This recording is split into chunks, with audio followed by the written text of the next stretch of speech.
नमस्कार। देवभूमि के दंगल में आप सभी का स्वागत है। मैं हूं आपके साथ यशी शुक्ला और देवभूमि के दंगल में आज हम बात करेंगे विधानसभा में बवाल, विपक्ष के सवाल।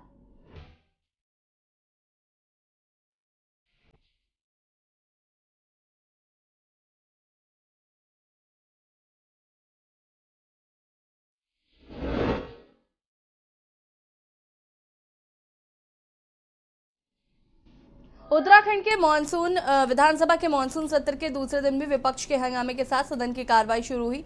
कांग्रेस के सभी विधायकों ने प्रदेश के विभिन्न मुद्दों को लेकर जमकर प्रदर्शन किया है। कांग्रेस विधायकों ने सरकार पर विपक्ष के सवालों से बचने का आरोप लगाया, तो वहीं गन्ना किसानों को ब्याज मुक्त ऋण देने की मांग को लेकर निर्दलीय विधायक उमेश कुमार ट्रैक्टर लेकर विधानसभा पहुंचे। सुरक्षा कर्मियों ने उन्हें विधानसभा के मुख्य गेट पर रोका। आपदा प्रभावितों को उचित मुआवजा दिए जाने की मांग उमेश कुमार द्वारा की गई। वही कांग्रेस विधायकों ने सदन के भीतर भी सत्र की छोटी अवधि का मुद्दा उठाया है। विपक्ष ने सरकार से सत्र की अवधि बढ़ाने की मांग की है। हालांकि मुख्यमंत्री का कहना है कि सरकार विपक्ष के सवालों का जवाब दे रही है। यहाँ सदन में आज राज्य सरकार अनुपूरक बजट पेश करेगी। मुख्यमंत्री कहना है सरकार समेकित विकास की तरफ आगे बढ़ रही है। आज इसी मुद्दे पर चर्चा करेंगे। इससे पहले रिपोर्ट।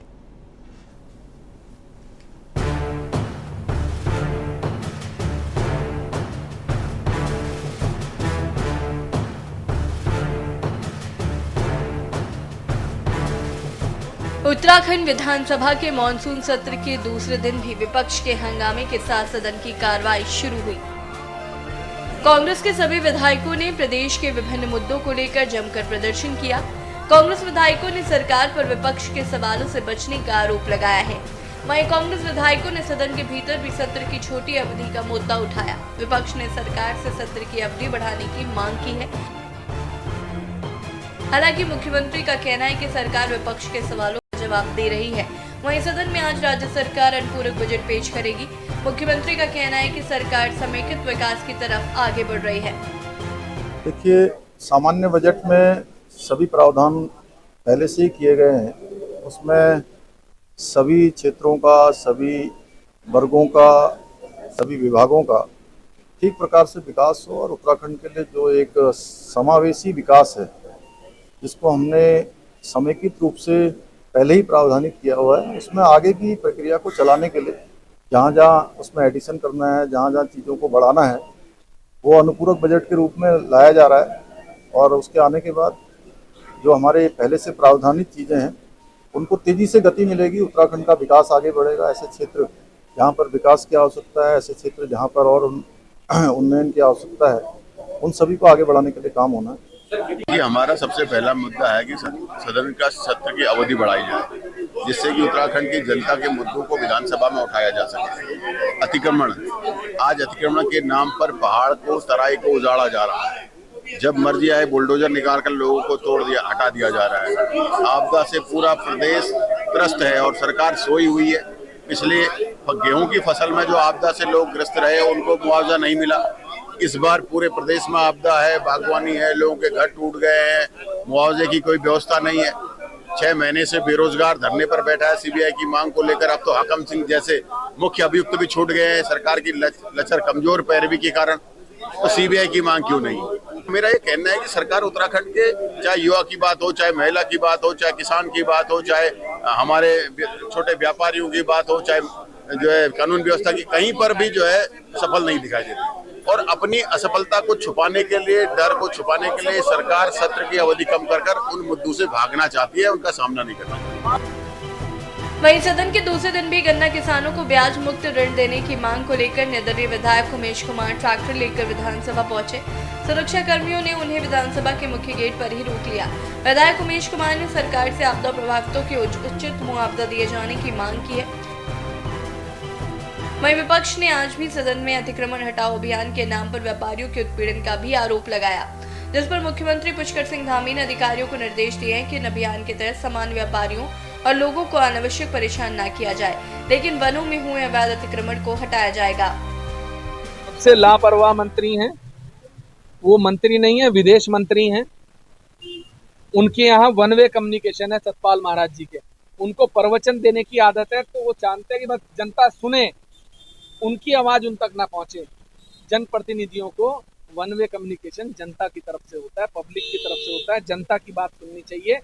उनके हवाई दौरे, 1.5 साल पहले से मैं इस सदन में आवाज उठा रहा हूं कि मेरे क्षेत्र के तटबंधों को बना दीजिए, मेरे क्षेत्र के तटबंधों को बना दीजिए, हम भारी बाढ़ से हमें जूझना पड़ेगा।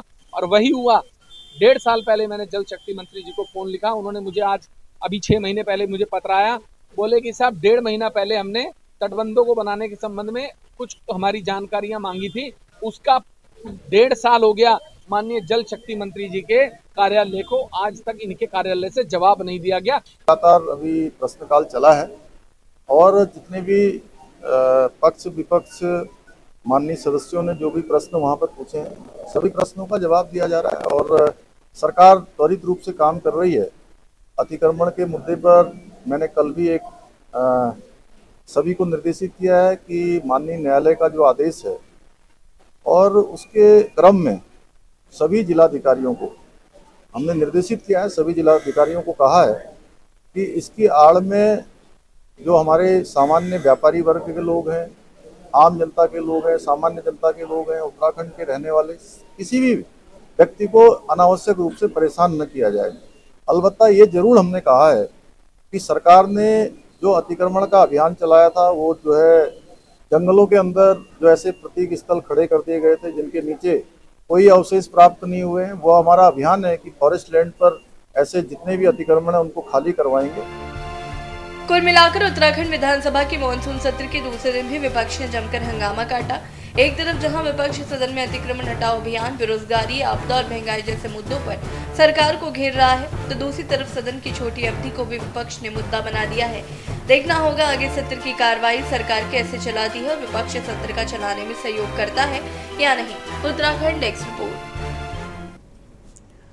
जी हाँ, तो सदन की कार्रवाई जो है वो शुरू हो चुकी है और विपक्ष जो है वो सरकार को घेरने की लगातार कोशिश कर रहा है।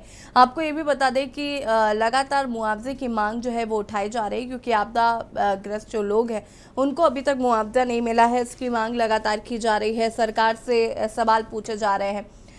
इस सत्र की अवधि कम है, इसको लेकर भी विपक्ष लगातार सवाल पूछ रहा है।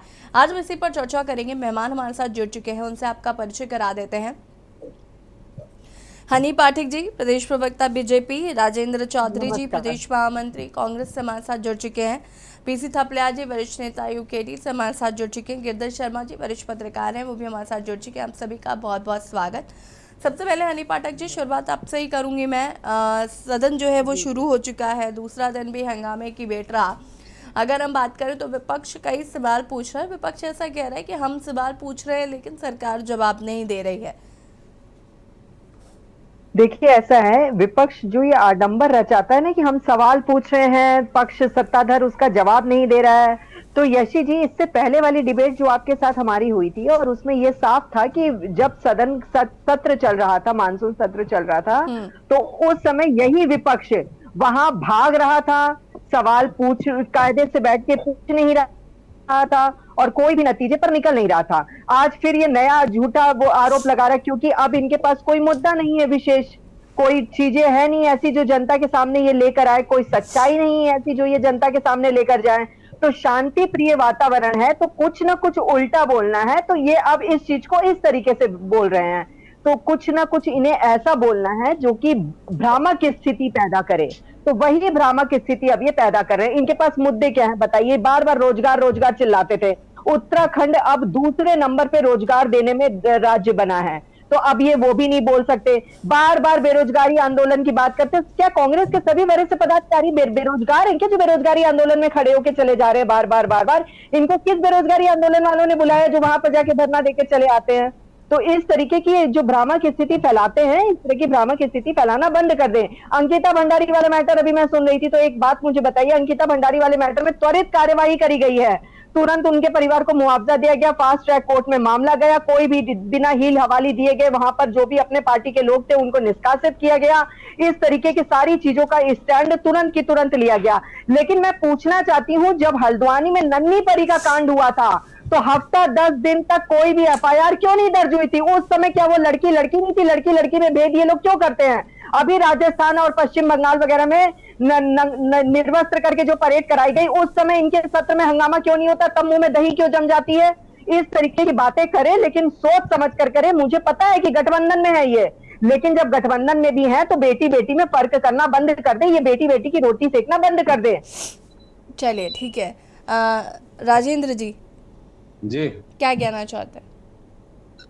किस बारे में? हनी पाठक जी कह रही हैं कि आप बेटी बेटी में फ़र्क करते हैं, तमाम चीज़ें उनके द्वारा कही जा रही हैं, या विपक्ष के पास वाकई मुद्दे नहीं बचे हैं कि आपको पूछना पड़ रहा है कि किस बारे में बात करें? नहीं, अब मुद्दे तो हैं, आप इनसे सवाल पूछोगे कुछ और जवाब देंगे कुछ। कौन सा सवाल कुछ पूछ के कौन सा सवाल का जवाब कुछ दिया गया? मुझसे यशी शुक्ला जी ने जवाब पूछा कि सत्र में क्यों हंगामा हुआ गया और क्या है, तो अभी आपके ही चैनल के द्वारा दिखाया गया यशी जी कि उसमें वो धरने पर बैठ के कह रहे हैं कि ये मैटर है, ये मैटर में पूछा जा रहा है। मैंने पॉइंट टू पॉइंट सभी चीजों का लाइन बाय लाइन सीक्वेंस में जवाब दे दिया आपको। कौन से लीक से हट के जवाब दिया बताइए मुझे। अब अगर कोई बीच में इंटरप्ट ना करे तो यशी मैं कहूँ। हाँ राजन जी। ऐसा है मुख्य सवाल जो है वो बाढ़ से संबंधित। जब हरिद्वार में बाढ़ आई तो मैं आपके चैनल के माध्यम से कुछ सवाल पूछना चाहता हूँ। क्या कोई इंटरिम रिलीफ फंड सरकार ने दिया? नंबर एक। किसानों का जो पशु चारा था सारा जो है बर्बाद हो गया, गल गया, उसके लिए क्या इन्होंने जो है पशुओं के लिए चारा दिया? गौधन के लिए कोई चारा दिया? नहीं दिया। तीसरी चीज ये है कि लगभग 2.5 तहसील, आधी भगवानपुर, आधी रुड़की और पूरी लक्सर और कुछ भाग जो है हरिद्वार सदर का, वो बाढ़ से प्रभावित हो गया। सारी जो फसलें हैं वो कहीं कहीं 80, कहीं 90, कहीं 100% तक जो है वो बर्बाद हो गई। इतना कुछ होने के बाद भी पूरे जिले में 50, 60, 70% तक जो है फसलें प्रभावित हुई। जिले को पूर्णतः प्रभावित नहीं घोषित किया, उसे आंशिक आपदाग्रस्त जनपद जो है घोषित किया गया। आंशिक का जो मुआवजा है उसकी दरें अलग है और जो पूर्णतः प्रभावित है उसका मुआवजा अलग। सरकार 2,000 रुपए प्रति हेक्टेयर का मुआवजा दे दी और 2,000 रुपए हेक्टेयर में जो फसलों में, जो खेत में जो रेत घुस गया, गाद चढ़ गई और जो फसल बर्बाद होगी उसे बहाया भी नहीं जा सकता, उसकी जुताई भी नहीं की जा सकती। जहां तक सवाल है कि लॉ एंड ऑर्डर का, तो सरकार को कई बार कहा गया, माननीय महामहिम महोदय से भी अनुरोध किया गया और अंकिता भंडारी मामले में सरकार के मुंह में दही जम गई और सरकार ने आज तक नहीं बताया कि वो वीआईपी कौन है जिसे बचाने का प्रयास किया जाए। मणिपुर में 132 मिनट के माननीय प्रधानमंत्री जी के भाषण में मात्र 2 मिनट उन्होंने मणिपुर के संबंध में चर्चा की, वरना हंस हंस के, जबकि इतना गंभीर मसला था और उन्होंने कहाँ कहाँ की कांग्रेस की, इसकी उसकी चर्चाएं की, लेकिन मणिपुर में जो महिलाओं के साथ हुआ उस पर खेद तक प्रकट नहीं। मणिपुर में हजारों की संख्या में हथियार लूट लिए गए। बॉर्डर का क्षेत्र है, उग्रवाद प्रभावित क्षेत्र उसके आसपास के हैं, उस पर कोई कार्रवाई नहीं की। वहां की महामहिम गवर्नर जो है उन्होंने खुद स्वीकार किया कि लॉ एंड ऑर्डर मणिपुर में पूरी तरह से ध्वस्त हो गया, उस पर कोई कार्रवाई संसद में नहीं हुई, कोई सरकार की तरफ से। उत्तराखंड में बेरोजगारी का बहुत बुरा हाल, पेपर लीक का बहुत बुरा हाल है और पेपर लीक के और ये जो यूके SSSC के जो मास्टर हैं हाकम सिंह रावत जी, उनकी सुप्रीम कोर्ट ने जो है जमानत दे दी और राज्य सरकार की कमजोर पैरवी का नतीजा है। वो नुकसान किसका है? उत्तराखंड में पहले सेना की ओपन भर्ती होती थी, गढ़वाल में, पौड़ी में, कुमाऊं में, आज वो नहीं हो रही। पिछले 5 साल से कोई भर्ती नहीं हो रही। अग्निवीर योजना में अभी बागेश्वर के एक युवा ने आत्महत्या कर ली चंद रोज पहले। तो ये सरकार हर मोर्चे पे विफल। इस सरकार को अब सत्ता में बने रहने का कोई अधिकार नहीं है, मेरा ऐसा मानना। चलिए ठीक है हनी जी, मैं आऊंगी बस सारे लोगों के पैनलिस्ट के रिएक्शंस के बाद आपके पास आती हूँ। संगीता शर्मा जी प्रदेश प्रवक्ता आम आदमी पार्टी से भी हमारे साथ जुड़ चुके हैं। संगीता जी आपका भी बहुत बहुत स्वागत है। क्या कहना चाहेंगे? सदन की कार्रवाई जो है वो 2 दिन से जारी है। एक तो कम समयावधि, कहा जा रहा है कि विपक्ष के सवालों का जवाब सरकार नहीं दे रही, तमाम मुद्दे हैं जिन पर बात नहीं कर रही है, क्या कहना चाहेंगे इस पर? देखिए यशी जी, जो हरिद्वार का मामला है और लगातार उस पर बात हो रही है, वहां बाढ़ आई, किसान बिल्कुल त्राहिमाम है वहां। और देखिए जो उनके मुआवजे की बात हो रही है वो 1100 रुपए 2500 रुपए बात हो रही है। इतने कम में वो किसान क्या करेगा, कैसे अपनी फसल को दोबारा जिंदा करेगा? ना वो बीज मुहैया करा पा रहा है अपने लिए, ना वो उसके जो ऋण उस पर है उस पर भी बैंक जो है वो लगातार बैंक के कर्मचारी दबाव बना रहे हैं कि ऋण अदा करो। आप देखिए कि सुभाष चंद्रा जी का 5,000 करोड़ का लोन माफ हो सकता है, लेकिन जो हमारे गरीब किसान हैं उनका लोन ये सरकार माफ नहीं कर सकती, क्योंकि ये केवल पूंजीपतियों की सरकार है। आप देखिए कि एक किसान की मृत्यु जो है वो अपनी फसल देख करके हो गई, क्योंकि वो ये दर्द बर्दाश्त नहीं कर पाया, उसे दिल का दौरा पड़ा और उसकी मृत्यु हो जाती है। तो कितनी संवेदनहीन सरकार है कि जब बाढ़ प्रभावित किसानों की फसल हुई और पूरी 100% तक फसल कुछ इलाकों की बर्बाद हो गई, उसके बाद भी इतना कम मुआवजा देने की बात हो रही है। आप देखिए कि कितनी महंगाई है, बीज कितना महंगा है, खाद कितनी महंगी है, अगर हम बात करें तो जुताई कितनी महंगी है, किसान कैसे मुहैया कराएगा? तो ये जो सरकार है यशी जी, ये बातें तो बहुत बड़ी बड़ी करती है, दावे भी बहुत करती है, लेकिन सारे खोखले के खोखले, धरातल पर कुछ और ही होता है। आज वहां पर लगातार विधानसभा के आगे देखिए तो धरना प्रदर्शन जारी है, चाहे वो ओपनल कर्मी हो वो अपनी मांगों को लेकर धरनारत है, चाहे वो किसान हो वो अपनी मांगों को लेकर धरनारत है। तो ये कहते हैं कि इनको शौक है। अरे भाई आप सारी चीजें दे दीजिए, किसी को धूप में जाने का शौक नहीं है, किसी को आंदोलन करने का शौक नहीं है, लेकिन जब जनता परेशान होगी, त्राहिमाम होगी, तो वो किससे कहेगी? जो जिसको सरकार में बिठाया, जिसको वोट देख करके सत्ता दी, उसी से कहेगी। ये कहते हैं कि शौक है। और देखिए अगर विपक्ष का कोई भी व्यक्ति जाकर के उनके साथ खड़ा होता है तो ये विपक्ष की जिम्मेदारी है, और विपक्ष को अपनी जिम्मेदारी निभानी चाहिए, और जो भी त्राहिमाम है उसके साथ खड़ा होने का उनका अधिकार है। तो भाजपा सरकार का चाल चरित्र चेहरा दूसरा ही है, ये दिखाते कुछ है करते कुछ है। हमने 700 किसानों की शहादत भी इन्हीं की सत्ता में देखी है, पूंजीपतियों के लोन माफ होते इन्हीं की सत्ता में देखे हैं, और गरीबों को महंगाई की मार झेलते हुए भी यशी जी इन्हीं की सत्ता में देखा है। तो आज जनता जो है, इनको डर है कि अब सत्ता हमारे हाथ से खिसक जाएगी, क्योंकि 2024 बहुत नजदीक है, और इनका चेहरा जो है वो जनता के सामने अब उजागर हो चुका है। आप देखिए कि इनकी तो ये उत्तराखंड में हर मामले में फेल है। ये रोजगार की बात तो बहुत करते हैं, आज रोजगार किसको इन्होंने रोजगार दे दिया? पहाड़ों की क्या स्थिति है, पहाड़ों पर जानवरों की क्या स्थिति है? आप देखिए किस तरह से उसको भी कंट्रोल नहीं कर पा रहे, लोगों पर लगातार बाघ हमला कर रहे हैं, लोगों के परिवारों को उसको सहन करना पड़ रहा है। ये हर मोर्चे पर फेल है। केवल यहाँ कौन पनप रहा? भूमाफिया, खनन माफिया। विकास हो रहा है तो केवल उनका हो रहा है, जनता आज बहुत त्राहिमाम है। ठीक है, पीसी थपलियाल जी। मैडम, हमारे देश में राम राज्य आ रखा है, और राम अगर दिल्ली में बैठते हैं तो हनुमान उत्तराखंड में है, और उनको कोई मतलब नहीं है जब तक भगवान की कृपा है। तो अगर वो हार जाते हैं तो फिर भी जीत कर मुख्यमंत्री बन जाते हैं, और कुछ भी हम बोले, पूरा विपक्ष कुछ भी बोलता रहे, बागेश्वर से जीत होगी इन्हीं की। तो कहने का मतलब ये है कि ये लोग वो लोग हैं जिनको जनता से कोई मतलब नहीं है। इनको टोटली अगर यूनिफॉर्म सिविल कोड की चिंताएं हैं, इनको चिंता है कि किस तरह से इंडिया भारत पूरा हमारा पहाड़ के लोग जितने आजकल उसी में बिजी हैं, इंडिया और भारत में। ये भगवान, ये दुर्गति। अभी शाइनिंग इंडिया वाले आज इंडिया को खलनायकी के रूप में देखने लग गए। जय हो श्री राम की। मतलब मैं किस तरह से आज उत्तराखंड बर्बादी की दहलीज पे पहुंच गया, और जिस तरह से हमारे राम जी कर रहे हैं वही हनुमान जी कर रहे हैं। अगर राम जी ने महिलाओं के प्रति आंख मूंद रहे हैं तो हमारे हनुमान भी यहाँ अंकिता के प्रति आंख, कोई वीआईपी का नाम लेके नहीं, चाहे सर फोड़ दे पूरा पहाड़। आज पहाड़ में पूरी एक तरफ से बर्बाद करके रख दिया, उसके बाद आंख खोली। बोला गया है उनको, बेटा बहुत जल्दी रिएक्ट मत करना, पहले बर्बाद होने देना, टूटने देना गढ़वालियों के घर, दुकानें, और उसके बाद जब गढ़वालियों की पूरी दुकानें टूट जाएं तब आंख खोलना। बंद करो बंद करो, और उधर बंद और इधर खत्म।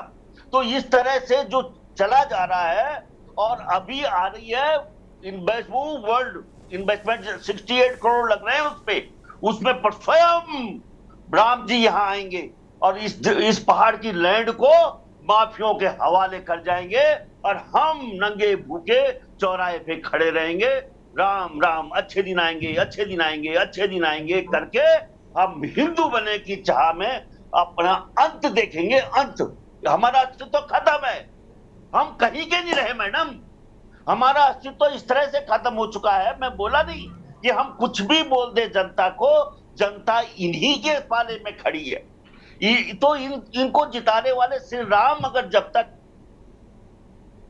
केदारनाथ को बर्बाद करके रख दे, जो इस तरह से आज बद्रीनाथ खत्म है। आज अगर सनातन धर्म की बात करोगे तो सनातन धर्म पे बड़ा भारी प्रश्न चिन्ह लग गया केदारनाथ में, जब शंकराचार्य की मूर्ति को बाबा केदार से ऊंचा कर दिया गया है। ये तमाम सवाल आज हमारे यहाँ, आज कोई नहीं पूछ रहा है कि किस तरह से सनातन धर्म की अगर कोई केंद्र है तो उत्तराखंड है, और उत्तराखंड आज चुप है। आज वो सनातन वो करुणानिधि के बेटे ने क्या बोल दिया, करुणानिधि के बेटे ने क्या बोल दिया, वही आज पूरे हिंदुस्तान की चर्चा का विषय बन गया है। कितना कमजोर हो गया मेरा भारत, कितना कमजोर हो गया मेरा उत्तराखंड। मेरे उत्तराखंड के बुद्धिजीवियों को किसी देवता ने हरण कर लिया है, हरण। आज कोई मुंह ही नहीं खोल रहा है कि असली सनातन हो गया। रुक है जाइए और हनी नकली जी, सब आपको सनातनी, पेशेंस से सुनते हैं, आप भी जिन्होंने थोड़ा इस सुन देश को लीजिए। बर्बाद करके रख दिया है। चलिए जो ठीक है, पीसी थपलियाल जी, मैं वापस आऊंगी बाद। एक बार फिर से आप सभी का स्वागत है। और देवभूमि के दंगल में आज हम बात कर रहे हैं विधानसभा में एक तरफ जहां सदन मानसून सत्र की कार्रवाई शुरू हो चुकी है, तो वहीं दूसरी ओर विपक्ष के सवाल भी जारी हैं। चर्चा हम इसी पर कर रहे हैं, मेहमान लगातार हमारे साथ बने हुए हैं। और मैं यहाँ पर गिरधर शर्मा जी का रुख करना चाहूंगी, जो कि हमारे वरिष्ठ पत्रकार है। गिरधर जी, कैसे देख रहे हैं इस बार के मानसून सत्र को? क्या विपक्ष अपना मजबूत पक्ष जो है वो सदन में दिखा पा रहा है? साथ ही साथ हमेशा हमने देखा है कि यहाँ पर सदन की कार्रवाई ज़्यादा दिन तक नहीं चल पाती है। क्या इस बार लगता है संभावनाएं हैं कि ये सदन की कार्रवाई चल पाएगी और ज़्यादा दिन के लिए चल पाएगी?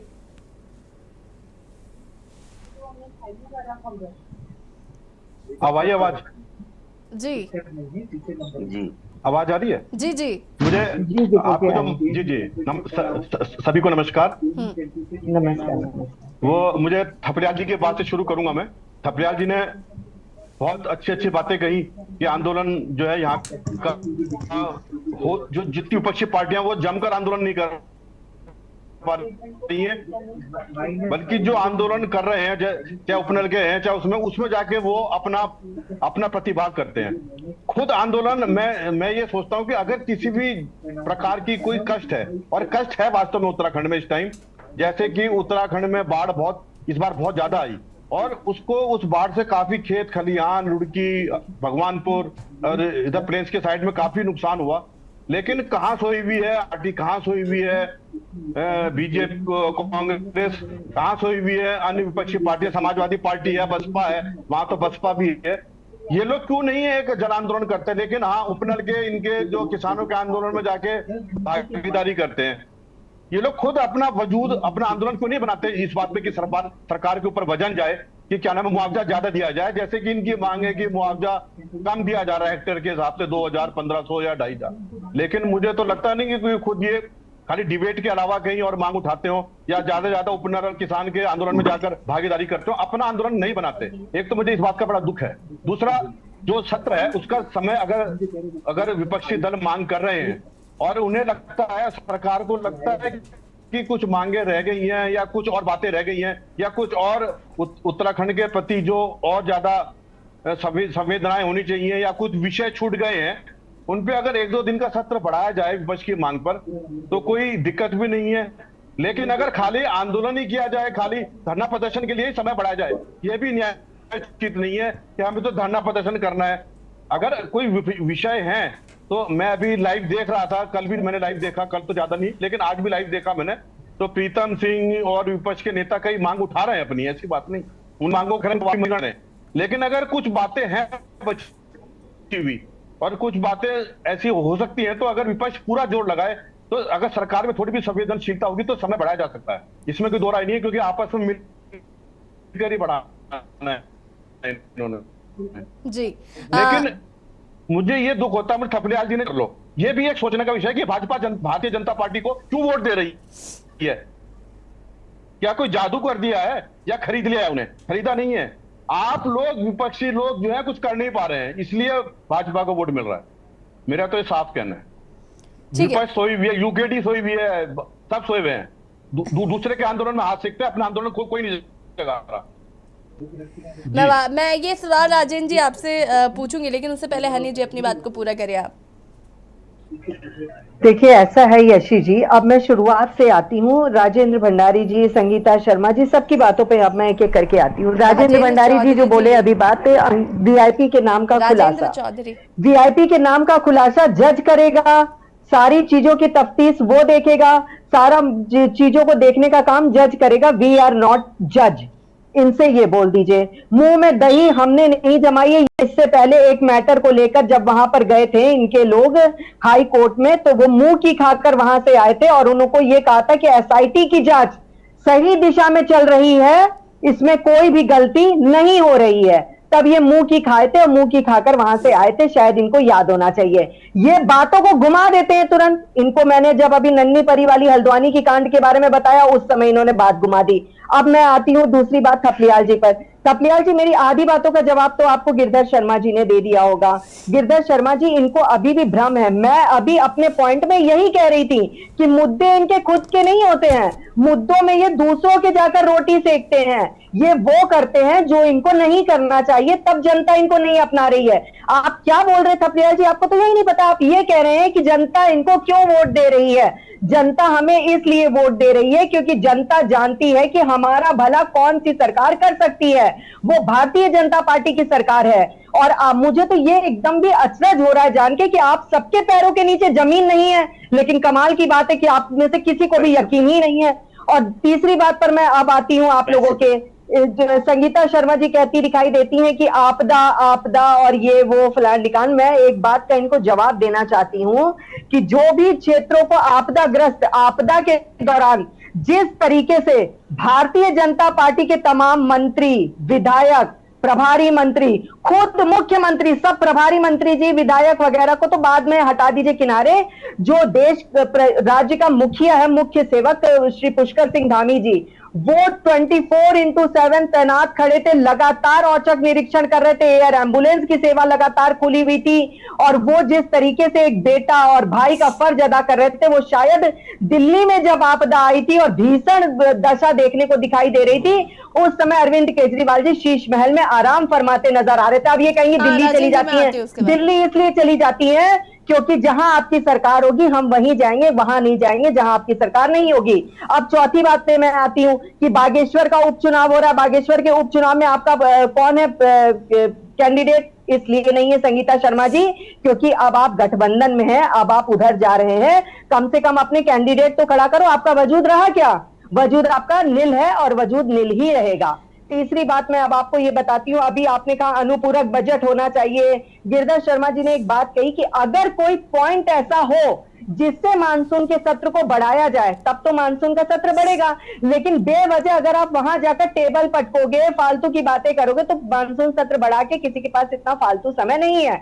अभी अभी तुरंत आया है अपडेट, आप जरा उस अपडेट को अगर देखें तो 11,000 करोड़ रुपए का बजट पेश किया है अभी वित्त मंत्री श्री प्रेमचंद अग्रवाल जी ने, जिसमें कि 10% क्षैतिज आरक्षण और अम्ब्रेला एक्ट जैसे कुल 12 विधेयक विधानसभा में अभी थोड़ी देर में पेश होने वाले हैं। मुझे एक बात बताइए, उत्तराखंड आंदोलन में सबसे बड़ी भूमिका किसकी रही है? उत्तराखंड आंदोलनकारियों की रही है। इससे पहले कांग्रेस की पूर्ववर्ती सरकार में कितनी ज्यादा चिंता रही है इन लोगों को उत्तराखंड आंदोलनकारी में। राजेंद्र भंडारी जी तो उत्तराखंड के आंदोलनकारी रहे हैं। राजेंद्र चौधरी जी है वो। एक सेकंड रुकिएगा हनी जी, अब आप राजेंद्र चौधरी जी फटाफट अपनी बात को पूरा करें।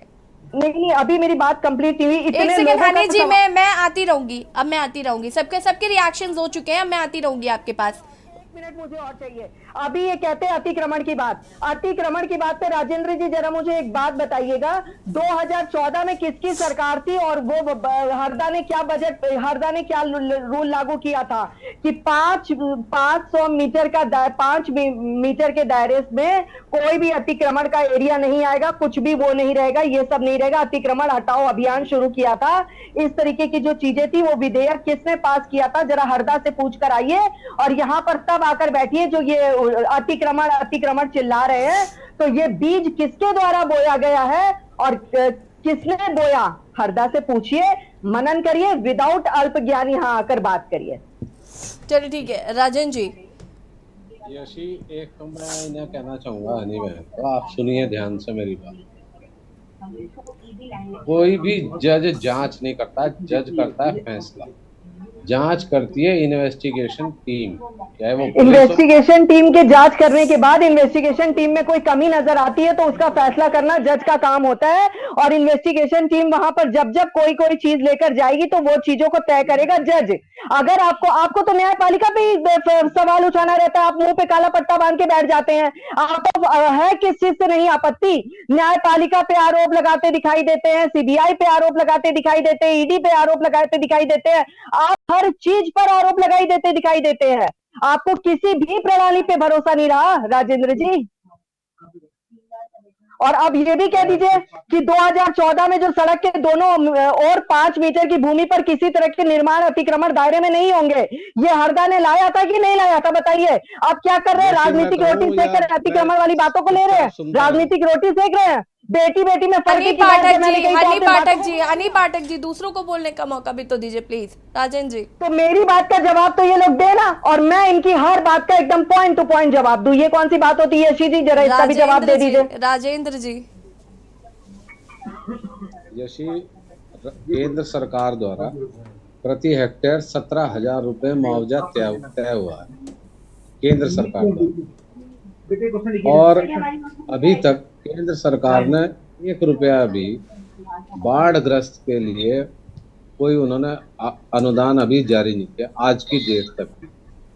जो अनुदान राज्य सरकार दे रही है वो अपने स्वयं के बजट से अनुदान दिया जा रहा है। अभी तो कह रही है संगीता शर्मा जी अनुदान दिया ही नहीं जा रहा है, आप कह रहे हैं अनुदान दिया जा रहा है। सरकार ने नहीं दिया, मुआवजा दिया जा रहा है, वो राज्य सरकार दे रही है।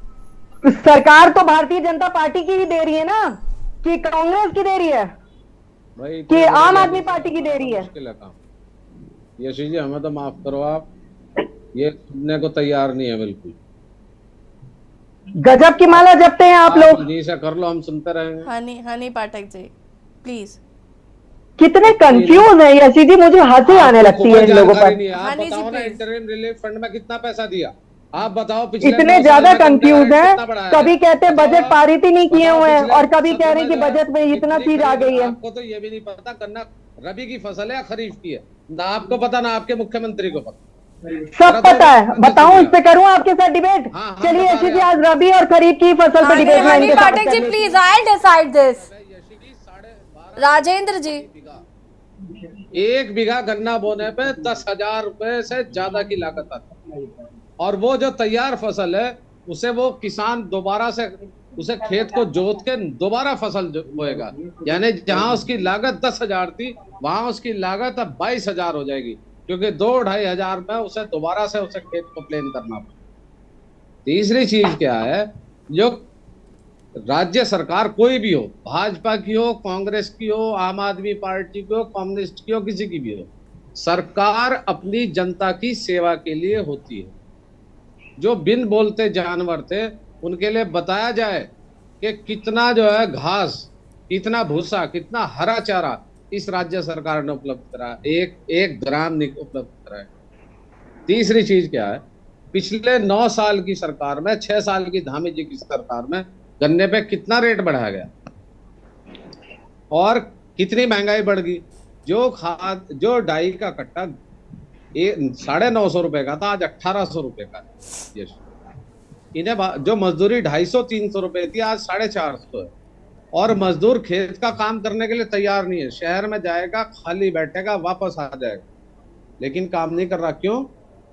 क्योंकि जो है इस समय खेत किसान के प्रति सरकार का कोई ध्यान ही नहीं है। ठीक है, हनी पाठक जी, बजट आ गया यशी जी, मैं आपको सुना दूं, बजट आ गया सारा। राजेंद्र जी इस बात को कह रहे हैं कि किसानों के प्रति सरकार जिम्मेदार नहीं है। यशी जी जो ये बातें कह रहे हैं उसमें सारा बजट मेरे उसमें आ गया है, कि जो बजट पेश किया गया उसके सारे प्रावधान आ गए हैं। सुन लीजिए कि बजट में कितनी अच्छाई आई है, अगर सुनने का आपको है कि हाँ ठीक लगा आपको तो।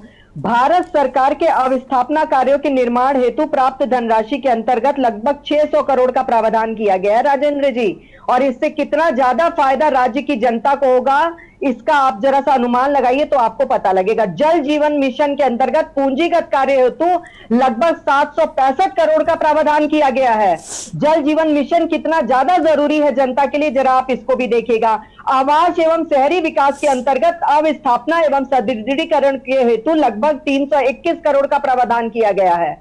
आप जरा मुझे एक बात बताइए, ईजा बोई योजना के बारे में कभी आपने सुना था कि ईजा बोई योजना भी कभी लागू होनी चाहिए? क्योंकि हम लोगों के पहाड़ में ईजा वगैरह का बहुत ज्यादा अच्छा महत्व रखा गया है और ये सारी चीजें माँ के रूप में देखा जाता है। बोआई हमारे उत्तराखंड की शान मानी जाती है, तो ईजा बोई शगुन योजना हेतु लगभग 10 करोड़ का प्रावधान किया गया। कभी आपने सोचा भी है कि इस तरीके का प्रावधान भी कभी लागू होना चाहिए? नंदा गौरा हेतु लगभग 95 करोड़ का प्रावधान किया गया है। नंदा गौरा कौन सी योजना है आपको पता है? इससे बालिकाओं का विकास होता है, महिलाओं का विकास होता है, लेकिन आप महिलाओं को विकसित होते कभी कैसे देख सकते हैं? बालिकाओं का थपलियाल जी, बजट को लेकर चर्चा है, अनुपूरक बजट आया है, उस समय यशी जी के एक सेकंड हनी जी, पूरा डिबेट का समय मैं आपको दे दूं क्या? पीसी थपलियाल जी, इतना अच्छा आया तो बजट को तो रखना पड़ेगा ना चैनल के सामने। विधानसभा अभी तुरंत ही आया है, अगर थोड़ी देर पहले आता तो फिर आप पहले उसको चला दी होती। डिबेट में बैठी हूँ तो अपनी सरकार की उपलब्धि तो मैं बताऊंगी।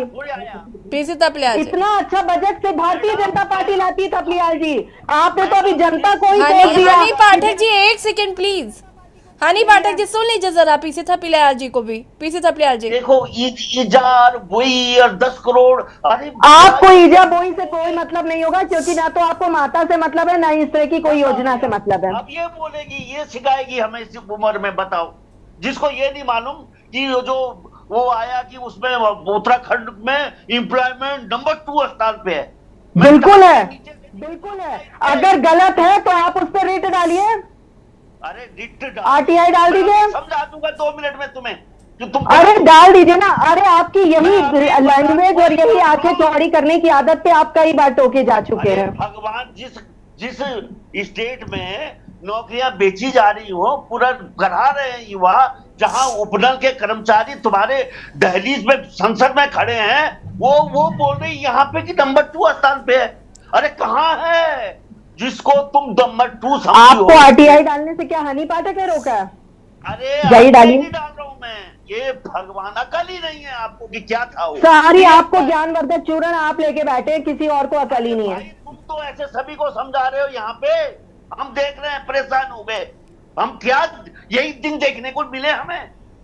ज्ञानवर्धक चूर्ण तो आप लेके बैठे हैं। यहाँ पे आई है, अरे पीएफ नंबर 2 पे है उत्तराखंड में। और क्यों है मैं बताऊंगा। वो एम्प्लॉयमेंट नहीं है, ईपीएफ इसलिए है कि यहाँ केंद्र कर्मचारियों का सबसे बड़ा अड्डा है उत्तराखंड। यूपी भी अड्डा नहीं कहा जाता उसको, पहले तो लैंग्वेज में सुधार करिए। केंद्रीय कर्मचारियों का अड्डा नहीं बोला जाता, केंद्रीय कर्मचारी का आवास कहा जाता है। केंद्रीय कर्मचारी का वो नौकरी का ऑफिस कहा जाता है। रुकिए जरा, अड्डा किसे कहते हैं आपको पता है? संगीता जी अपनी बात रख सकते हैं आप। एक second PC Thapliyal ji please. Honey Pathak ji बीच में सबको इंटरप्ट करना बंद करिए। यशी जी, हमने करोड़ों के बजट आते हुए देखे हैं, करोड़ों के बजट घोषित होते हुए देखे हैं, करोड़ों की योजनाएं भी घोषित होते हुए देखी हैं। हाँ जी, लेकिन वो धरातल पर कितनी मुकम्मल होती है, इसको भी यशी जी अच्छे से देखा है। ये जल जीवन मिशन की बात कर रही थी, बता दें आंकड़ा कि पहाड़ों में कितने लोगों को पानी मिल चुका है। कितना बड़ा घोटाला हुआ है उसमें, बस लाइट पाइपलाइन तो धरातल की स्थिति के बारे में उनको यशी जी पता नहीं है। ये केवल जो आया उसको कागजी तरह से पढ़ने में बहुत माहिर हैं, अपनी योजनाओं को बिल्कुल अच्छे से बता देंगे। हाँ, इसके बाद अगर इन्होंने किसानों का इतना भला कर दिया तो यशी जी आज किसान क्यों खड़े हैं? मुझे तो इसका जवाब चाहिए ना। अगर किसान संतुष्ट हैं तो आज क्यों खड़े हैं? इससे पहले भी उन्होंने एमएसपी के लिए आंदोलन किया। अगर युवा संतुष्ट है, हमारे जो है रोजगार में नंबर 2 पे कर्मचारी क्यों विधानसभा के बाहर खड़े हैं? बताए ना, ये क्यों बाहर खड़े हुए हैं? जब इन्होंने सब कुछ कम कर दिया, महंगाई इतनी कम कर दी, तो लोग क्यों महंगाई से त्राहिमाम हैं? इन्होंने महिलाओं के लिए इतना रोजगार कर दिया, तो आज महिलाएं क्यों त्राहिमाम है? महिलाओं पर क्यों इतनी बदसलूकी हो रही है? इनका लॉ एंड ऑर्डर इतना अच्छा है। हाँ, राजेश जी, ये बात बहुत अच्छी करते हैं, चाहे यशी जी केंद्र की योजनाएं हो चाहे राज्य की योजनाएं हो। हाँ, योजनाएं लागू करने में भर भर के माहिर है, लेकिन धरातल पर नहीं। स्मार्ट सिटी 100 बनाने थे, कितने बन गए? ये आंकड़ा दे दे। बुलेट ट्रेन चला रहे थे, कितनी बुलेट ट्रेन चल गई बता दे। सांसद 100 गांव गोद ले रहे थे, सांसदों के गांव कहाँ नजारा दीजिए, फलाना है, वंदे फलाना है। भारत तो ये देख ही नहीं पाई बेचारी, वंदे भारत तो ये देख ही नहीं पाई बेचारी, जो बुलेट ट्रेन की बात कर रही है, तो वंदे भारत तो ये बेचारी देख ही राजेंद्र नहीं। जी एक सेकेंड, हनी पाठक जी, राजेंद्र जी, जो यहाँ- वंदे भारत ये देखी हनी नहीं, पाठक इज्जत जी, घर इन्होंने देखा हनी ही पाठक नहीं। जी प्लीज आप इस तरीके से बीच में महिलाओं बात के नहीं प्रति कर सकती। हनी 30% पाठक फैक्ट्री जी, नौकरी आरक्षण इन्होंने हनी देखा ही पाठक नहीं। जी एक सेकेंड रुके, राजेंद्र जी। इस समय सदन चल रहा है, हम्म सारी सरकार सदन में मौजूद है, हम्म तमाम अधिकारी जो हैं सचिवालय के और जिलों के तमाम सदन से जुड़े हुए हैं। मैं जैसा अभी हमारी बहन हनी पाठक ने कहा कि रोजगार के मामले में उत्तराखंड दूसरे स्थान पे आ गया पूरे देश में। अगर ऐसा है तो मैं आपके माध्यम से सरकार से मांग करता हूं कि वे व्हाइट पेपर जारी करें। खुशी हनी पाठक जी, व्हाइट पेपर जारी करे सरकार, अगर ऐसा है।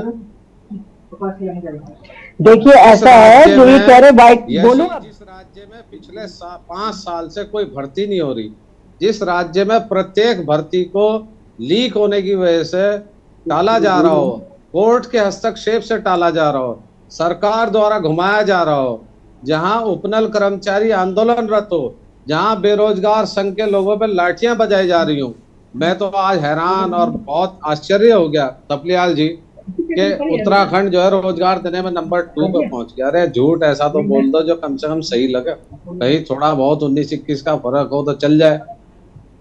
उत्तराखंड में 200 करोड़ रुपए का त्रिवेंद्र सिंह रावत ने इन्वेस्टर समिट बुलाया था यशी 2019 या 19 में 2000, हाँ, और 100 रुपया इन्वेस्टमेंट में नहीं आया, अब 68 करोड़ किया जा रहा है। अरे यहाँ जो लोग हैं, जो यहाँ के गांव गरीब के लोग हैं, जो पलायन करके दिल्ली और बंबई में मजदूरी करते घूम रहे हैं, उन्हें रोकने के लिए कोई अच्छी योजना लाओ।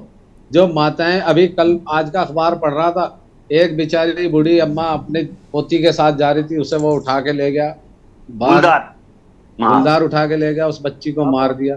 इस देश में की यशी मैं कभी कभी बहुत हैरान होता हूँ, जहां सरकार का दायित्व अपने लोगों को सुरक्षा देने का है, उन्हें सबल बनाने का है, वहां हमारे देश सरकार बाहर से विदेश से वही ले आई टाइगर। अरे जो यहाँ से 140 करोड़ है, इनका तो पेट पल नहीं रहा, तुम बाहर से टाइगर ले आए। अभी जो है विपक्ष के गठबंधन ने नाम इंडिया रखा तो प्रेसिडेंट ऑफ भारत लिख दिया। अरे आप हिंदी में निमंत्रण पत्र भेज देते कि महामहिम राष्ट्रपति भारत सरकार, प्रधानमंत्री मलेशिया या कहाँ जा रहे हैं, वहां लिख दिया प्रेसिडेंट ऑफ भारत। अरे हिंदी में भेज देते लिख के भारत के प्रधानमंत्री का कार्यक्रम। अगर कल को विपक्ष ने अपने एजेंडे का नाम भारत रख लिया, फिर ये कहाँ डूब के मरेंगे। ये तो हिंदू मुसलमान का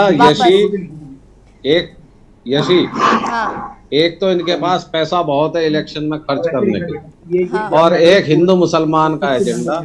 इससे देश को बचाओ। चलिए, इनके पास पैसा है वो उसका इस्तेमाल कर रहे हैं, आपके पास भी तो मुद्दे हैं, आप उनका इस्तेमाल करके उनको हराने की कोशिश करें। नहीं, ये पैसा इनके पास आया कहाँ से, सवाल तो इस बात का है कि जो कांग्रेस 65 साल राज करके उसके पास 200 करोड़ हैं, ये 9 साल में 5000 करोड़ कहाँ से पहुंच गए। सवाल तो इस बात का है। हर जिले में इनका कार्यालय खुल गया, कहाँ से खुला भाई। चलिए राजेंद्र जी, देखिए ये केंद्र के मुद्दे हैं, राज्य के मुद्दों पर हम फिलहाल बात कर लें, ज्यादा बेहतर होगा। राज्य हाँ जी, क्या कह रहे हैं, जवाब देती हूँ मैं इनकी बात का कि इनके पास पैसा कहाँ से आया, इनका सवाल है। नहीं, अब मैं जवाब दे रही हूँ। अरे मैं जवाब दे रही हूँ, मैं क्या हूँ मुझे पता है, मैं महिला हूँ, मैं पुरुष हूँ मुझे पता है, मैं फीमेल ही लिखती हूँ अपने नाम के आगे। चलिए मैं मुझे जवाब देने दीजिए। तो पुरुष पे कैसे, जब मेल फीमेल आता है ना तो मैं फीमेल पे राइट करती हूँ। अब शांत हो जाइए, मैं जवाब दे देती हूँ। ये कह रहे हैं इनके पास पैसा बहुत है, पैसा कहाँ से आया।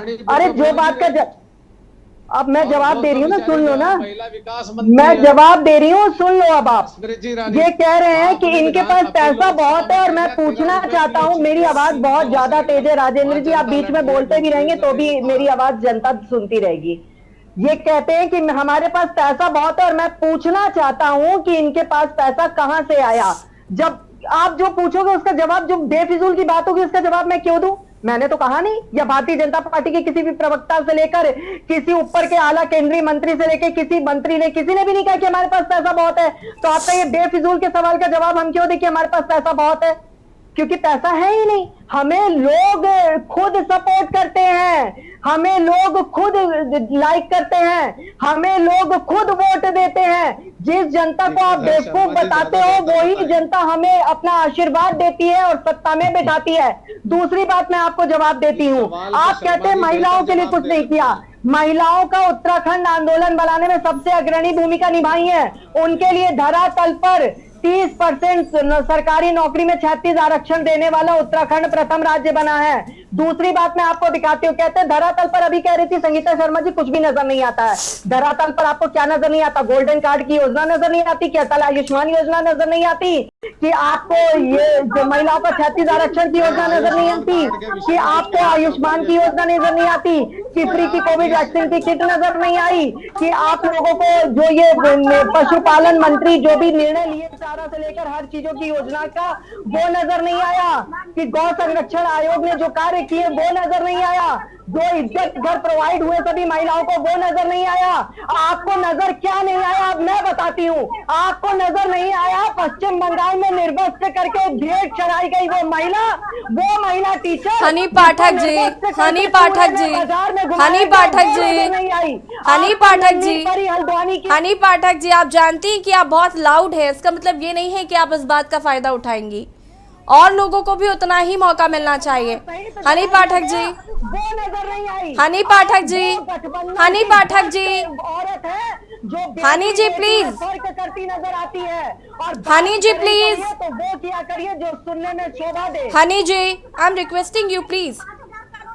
मेरे बीच में किसने इंटरप्ट किया यशी जी? हनी जी वेट, हनी जी, हनी जी, हनी जी, जाता है क्या आई एम रिक्वेस्टिंग यू? मेरे बीच में किसने इंटरप्ट किया ये बताइए। हनी जी, किसने कहा? हनी जी जवाब दीजिए। हनी जी, शुक्ला जी ने कहा हनी जी, जवाब दीजिए। हनी जी, हनी जी संगीता पहले शर्मा मेरी जी बात सुन लीजिए। आप जब भी कोई बोलता है बीच में इंटरप्ट करती है ना, जब आप कंटिन्यू बोलना शुरू करती हैं उसके बाद मैं आपको इंटरप्ट करना शुरू करती हूँ। आपको ये भी पता है, अच्छे से पता है कि इस डिबेट में सबसे ज्यादा आपको मौका मिला है बोलने का, क्योंकि आपने किसी और को बोलने ही नहीं दिया, आपने किसी और की नहीं सुनी। आपने किससे कहा कि हनी जी जवाब दीजिए? ठीक है, देखिए हनी जी ठीक है, अगर वो अपना पॉइंट भी रख रही है, आपको ये पता है ना कि आप बहुत लाउड है, उनकी आवाज वैसे भी नहीं आई। जब जवाब मैं दे रही थी तो मुझे पूरा जवाब देने देती। चलिए ठीक है, हनी जी ठीक है, हनी जी, संगीता जी। आप बीच में मेरे किसने बोला यशी जी जरा ये बताइए? बहुत ज्ञान बांट रही है, ज्ञानवर्धक चूरन खा के मेरे बीच में तो इंटरप्ट ये करी थी। आपकी गलती है। तभी आप ज्यादा झूठ बोलने में माहिर हैं। बिल्कुल नहीं, शीश महल दुनिया देख रही, और वहां जो जेल में बैठे हैं ना दारूबाज मंत्री आपके, उसको भी दुनिया देख रही है। अखबार आज बता रहे हैं कि किस तरह। और सबसे ज्यादा वो जो आपका चला था ना निंजा है ऐप, प्रदूषण मुक्त का निंजा टेक्निक वाले ऐप जो चलाए थे, उसमें करोड़ों रुपए का घोटाला पूरी जनता ने देखा है। तो चलिए हनी पाठक जी ये बताइए, हनी पाठक जी बोलना कैसे सीखे? ये अरविंद हनी पाठक जी इस पर सर्टिफाइड कोर्स सिखाते हैं। हनी पाठक जी को जेल में डालूंगा, मात्र 1 रुपए की माचिस आती है, इसमें चली जाती है। और आज सोनिया गांधी जी के साथ हाथ में हाथ डालकर कहते हैं गिरधर शर्मा जी अंतिम प्रतिक्रिया में आपकी लूंगी इस पर। तो शर्म किया करो। वही अरविंद गिरधर शर्मा जी, अन्ना हजारे जी की पीठ पे छुरा घोप कर आज आ गए, और वही गिरधर शर्मा जी करावे वहां झाँक रहे नहीं। अरे अजीत गिरधर पवार शर्मा के बारे जी। में भी बोल दो हनी कुछ। अजीत पवार के ईमानदारी का भी सर्टिफिकेट जारी कर दो। गिरधर शर्मा मैं जी एक चीज पूछना चाहता हूँ, एक सेकंड, मैं सभी लोगों से एक चीज पूछना जी, चाहता हूँ। अंतिम रिएक्शन गिरधर आप शर्मा करेंगे जी, ना? आप मेरी बात को जरा ध्यान से सुनिए। उत्तराखंड में आयुष्मान कार्ड है, बहुत अच्छी बात है, मैं भी उसका फेवर करता हूँ। अभी पिछले 15-20 दिन पहले एक बच्चे का पाँव टूट गया साइकिल से, हम उसका प्लास्टर कराने के लिए सरकारी हॉस्पिटल में चले गए कि भाई इसके पिता के पास आयुष्मान कार्ड। राजन जी फटाफट अपनी बात को पूरा करेगा। आयुष्मान कार्ड जो है वो सिर्फ उनके लिए है जो वहां भर्ती होगा। अगर आपका हाथ टूट जाए, पैर टूट जाए, चोट लग जाए, तो आपके लिए आयुष्मान कार्ड नहीं है। 1390 रुपए की फीस जमा करके उस बच्चे का प्लास्टर कराएगा। ये आयुष्मान कार्ड की हकीकत उत्तराखंड में है। रुड़की में है। जब कोई गंभीर बीमारी हो के गहने जेवर बेच के 5 लाख रुपए तक का इंतजाम नहीं हो पाता और ऑपरेशन कराना पड़ता है, तब आयुष्मान कार्ड की गिरधर जरूरत पता शर्मा लगती जी, है। अंतिम रिएक्शन आपका लूंगी मैं, प्लीज बाकी सभी को म्यूट करिए, वक्त की कमी है हमारे पास। गिरधर जी, राजेंद्र जी प्लीज, राजेंद्र जी देखिए वक्त की कमी है, गिरधर जी अपनी बात को पूरा नहीं कर पाएंगे। देखिए, मैं आपको बताऊं, आयुष्मान कार्ड के बारे में मैं जरूर कहना चाहूंगा कि बहुत अच्छी योजना है ये, और मैं आपको इसका उदाहरण मैं तो लंबा नहीं देना चाहूंगा। अभी हमारे एक बहुत गरीब आदमी, मेरा पड़ोसी है, वो उसको ये डेंगू हुआ, उसके डेंगू के बाद उसकी हालत बहुत खराब होगी, उसके बच्चे की 12 साल के, और वो 2-3 हॉस्पिटल के बाद चक्कर खाते खाते जब वहां पर पहुंचा सेलाकुई के पास सुभारती मेडिकल कॉलेज में, तो उस पर आयुष्मान कार्ड नहीं था। लेकिन आप देखिए, उसने उसी टाइम वहां पर आयुष्मान कार्ड बना और उसकी जो है करीब करीब 1.5 लाख का उसको वो बेचारा चंदा कर रहा था, लेकिन उसी टाइम वो मुस्लिम है, लेकिन उसको उसी टाइम उसका फायदा मिला उस मुस्लिम को। खैर, कुछ जगह असुविधाएं हो सकती हैं, मैं ये नहीं मानता। जब भी कोई योजना लागू होगी तो कहीं ना कहीं उसमें कुछ ना कुछ प्रॉब्लम भी होगी। आप मुआवजा बांटेंगे, जैसे आप मुआवजा, अभी मैं सामने देख रहा हूं, मेरे सामने टीवी चल रहा है और वो अपने वित्त मंत्री जी लाइव वो उसमें वो कर रहे हैं, बजट को पेश कर रहे हैं। अभी उसमें उन्होंने बोला है कि मुआवजा जो है सबको बांटा जाना शुरू हो गया है और कुछ को बांटा जा रहा है लगातार, लेकिन उसमें जरूर कमियां रह जाएंगी, कुछ ना कुछ छूट जाएंगे, कुछ सिफारिश वाले होंगे, कुछ ना कुछ ऐसे होंगे जिनको की नुकसान हुआ लेकिन उन्हें मिल नहीं पाएगा। इसके लिए ही तो विपक्ष का काम है कि विपक्ष की पार्टियां इस पर निगाह रखें, नजर रखें कि ये कैसे हो, किस तरह से कुछ सुविधा, अगर सुविधा होती है तो उसको जिलाधिकारी तक ले जाएं। ये सब करने की बात है, सिर्फ डिबेट से काम नहीं चलेगा, इसके लिए सबको संयुक्त रूप से प्रयास करना पड़ेगा। खासतौर से मैं तो धरातल पर से सरकार को ही नहीं, विपक्ष को भी काम करना पड़ेगा। आप सभी का बहुत बहुत शुक्रिया चर्चा में शामिल होने के लिए। और देवभूमि के दंगल में आज हम बात कर रहे थे, एक और जहां पर सदन की कार्रवाई चढ़ी तो वहीं दूसरी ओर विपक्ष का हंगामा जारी है। देवभूमि के दंगल में फिलहाल इतना ही, देखते रहिए के न्यूज़ इंडिया। नमस्कार।